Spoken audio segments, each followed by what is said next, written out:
So what we have here today is a gaming PC that I custom built for my friend. We picked out the best parts available in Micro Center to build this beast that can run pretty much any game you can think of at 4K, ultra, and maxed out settings. And our goal with this build was to create something that was powerful, but also somewhat cost effective. And so just a quick run through of the specs. What we're running in here is the Intel Core i9-12900K, pretty much the best processor or the flagship processor of its time.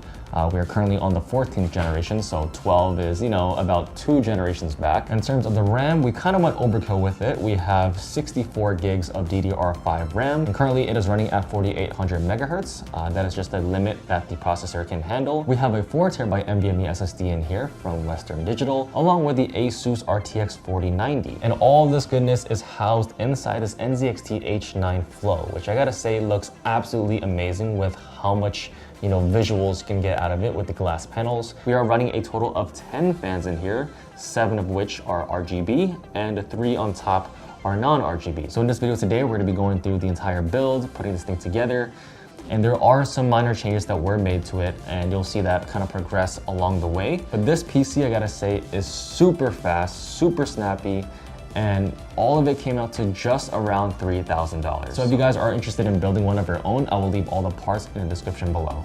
With that being said, let's get started with the build. Alrighty guys, so today we are gonna be building a PC, a gaming PC that's gonna be able to run pretty much any game. The theme that we're going for with this build is that we're gonna have a white exterior for the case, and all the guts are gonna be blacked out. So I think that's a cool sort of color combo. Kind of minimal, kind of aesthetic and vibey. But yeah, we're gonna start with the motherboard. It's actually been quite a while since I've built a PC. My goodness, look at that thing. That is a beauty. I feel like it's a little bit overkill just because for gaming, like all you really need is an i7. But I mean, we wanted to get the best parts, so. All right, so here we have it. Look at that beauty. Woo! All right, so first things first, remove this little cover on here. Pop open this right in like a Lego piece. Bingo. Close down the door and clamp it down. And since we're gonna be running dual channel for the maximum performance, we're gonna be using slots 2 and 4. So just line it up. Bang.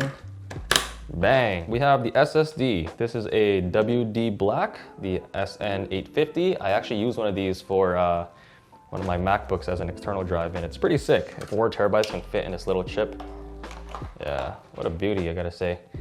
So this just slots in right over here, and we gotta put a little spacer down here. So we gotta find that in the box here. If you guys never built a PC before, I gotta say it's not as hard as it seems. I feel like kind of everything just fits in like a Lego piece, and all you really need is just a screwdriver, and you have everything that you need, all the bolts, all the screws and whatnot. So I'm just gonna put this little spacer right behind the SSD, and it doesn't have to be too tight. You just tighten it by hand, and then get your little screw. This is a little tedious to put in. Does anyone else struggle with this? This is like, every time I do this, it's like so difficult. Whew. This is a big boy. It's a mid-tower case, and it has a lot of nice big windows on here to really show off your parts. My goodness, guys, look at this thing. It's so sexy. I feel like this case is definitely designed for you to show off your parts with how big these windows are. And there should be an accessory pouch in here as well. Yep, so down over here, you have all your cables for all your connectors. And you have this kit down here for all your screws and supplies that you need. Alrighty, so it's time to install the motherboard into the case. We're gonna put the I/O shield in here. In goes the motherboard. Gonna make sure you get all the holes, don't miss anything. Sometimes it's a little bit difficult to see just because it's dark in here, but once you find them, they just go in pretty easily. Now this case being a mid-tower, even though it's not the biggest case in town, it does have a lot of space. So you can pretty much fit a full-size ATX board. You can fit a smaller one, of course, if that's what you want. But it only makes sense to get a full-size board in a build like this to really show off the components. So for the cooler itself, we are using a Lian Li GA2 Trinity 360.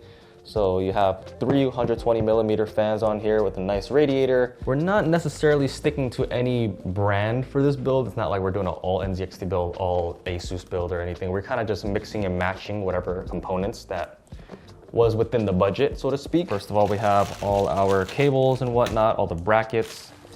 Wow. And I like how the fans are already pre-installed. I built a lot of PCs with AIOs and they don't come attached. They're like separate and you have to go and screw them in one by one. But it's nice that everything comes ready to go. It just makes it a lot easier to work with. I plan to configure the cooling system in here is to actually put the AIO on the side where we already actually have these 3 intake fans. So we're gonna have to remove these and replace it with this instead. 4 screws for each one. So if there's 3, what's the math? 3 times 4, 12. If you want to rock the stock fans, they do look pretty nice. The only thing is it doesn't light up. There's no RGB or anything like that. As you can see, these fans are actually acting as outtakes rather than intakes. So you want the fan to be pulling air into the system. So we have to actually flip these around based on the pattern of the fans.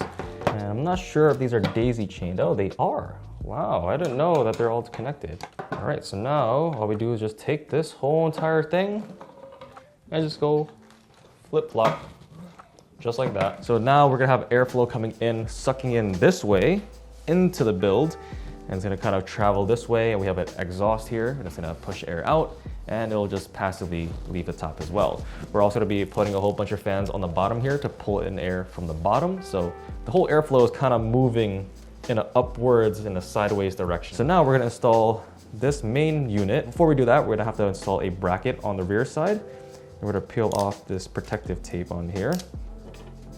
Okay, pretty simple, pretty straightforward. So the kit comes with thermal paste, but it's a pretty off-brand piece of jank. So instead, I'm gonna opt for my own custom one. This is from Corsair, a nice generous amount.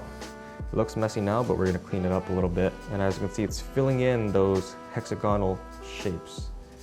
So now when we peel the sticker, it should leave a nice pattern behind.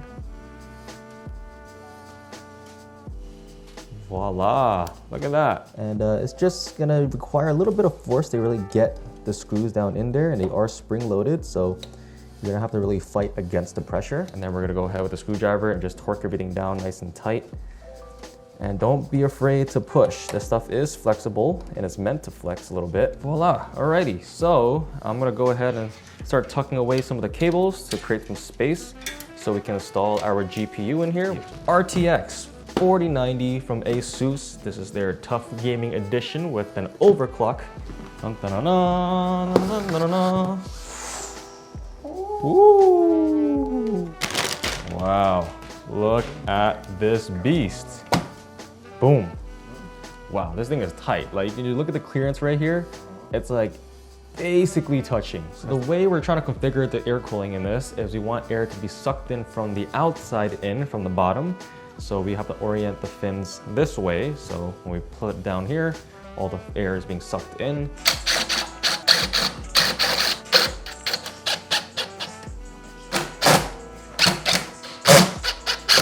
Alrighty guys, so we have all of the fans installed in the build and we are almost near completion. The only thing is to power all these fans, because everything's a different brand. You know, we have Corsair fans and we have Lian Li fans. What we got here is a splitter hub to connect all of it and just make it a lot easier for the cable management. This controller can connect up to 6 fans for the actual power to run the fans, and also the RGB, the power for the actual fans to spin them, and we have all the RGB controls. Okay, we almost forgot one thing, and it's a very important thing. It is the power supply. So this is a 1000 watt power supply from Asus. It's a gold power supply and it's fully modular, which means you can unplug and plug whatever cables. You know, with a very powerful build like this, we need a lot of power and we need clean power. So the Gold 80 Plus is gonna be really efficient and supplying a lot of power while also providing you a lot of efficiency, which is good for the electric bill. Here we have the actual unit. Look at that, a very basic block, very clean. And this is all of the connections in here. We have the power cord, of course. We We have a set of cable ties and zip ties and whatnot, which is really handy for cable management. And as you can see, the cables are also really nice quality. These are fully braided, so it's not gonna rip. It's very flexible, very durable. It's gonna go towards the back, right behind the motherboard, but at a raised elevation. And it goes a little bit something like this. You want the fans to be facing the outside to be able to pull air in. And you have all your connections for all your power going into the build, and then you have your power port in the rear. So that pretty much sits a little something like that. Okay, so now we have officially finished the build over here, and as you can see, it looks absolutely amazing. I love the color scheme where the outside is all white and the interior guts are all black. We got everything buttoned up, all the cables plugged in. The power supply is connected to the power. So now we just want to see if it boots, and it should light up with all these colors. If it doesn't, then there might be a problem, fingers crossed. So let's turn on the power supply real quick. And we're gonna boot it up for the very first time. And sometimes when building new computers, sometimes the first startup is a little choppy, but that's because it's still trying to run through the system. But all right, the moment of truth. 3, 2, 1. Ooh. Are all the fans spinning? Yes, they are. Yes, sir. So as you can see, all the fans are spinning. The only thing I noticed is these fans are not lighting up, so I might have to check the connection for that. But otherwise, everything seems to be working. For the most part, it's running stable, and it was a total success. Let's go. Now there were some minor changes that we did off camera after we completed the build. We upgraded to 64 gigabytes of RAM, and we also changed out the AIO here to have these SL fans with the RGB. The original AIO we got wasn't really compatible just because it didn't come with the Lian Li controller, and the only other method was to plug it into the motherboard to get RGB power, but the cables didn't seem to line up with the pins on the motherboard, so we ended up swapping out the entire unit for this newer version that has the controller with it. But otherwise, I think it came out pretty sweet, and I'm really loving the way it looks even visually.